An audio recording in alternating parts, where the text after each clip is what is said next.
delegates, Robert Dowd's Clondalkin branch. Emer Costello has outlined the situation in Israel and Palestine, and so there's no need for me to go back over what she said. I totally agree with that.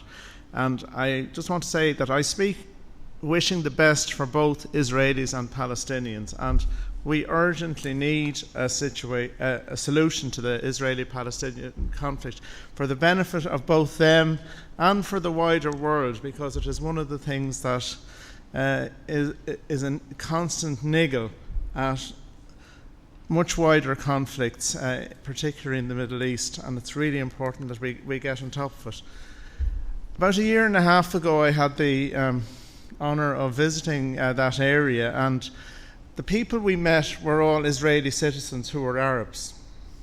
And I say this because in theory they should have the same rights as everybody else.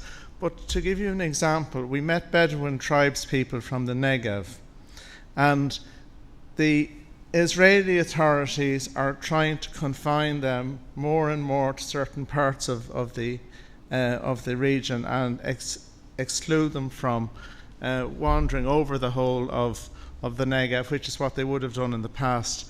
And therefore they refuse to recognize their villages, and if you look at maps, the Bedouin villages often don't exist on them, and they are harassed and moved every so often. Now these are people who are actually citizens of Israel.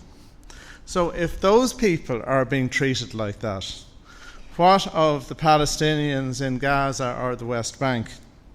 And we know from our own experience in this country that violence is never going to be the solution.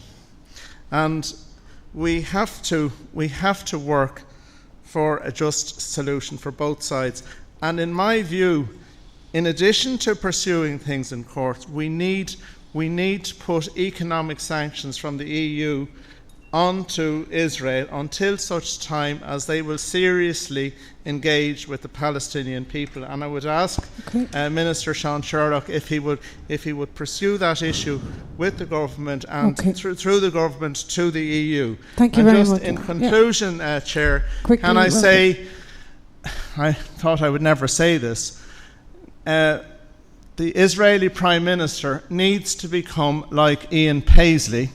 Ian Paisley, as we all know, was a huge obstacle to progress in this island, and the Israeli Prime Minister Netanyahu has been the same in the Middle East. But in the end, Paisley did move, and we need to see that from the likes of Netanyahu at this stage. Thank you very much, Robert.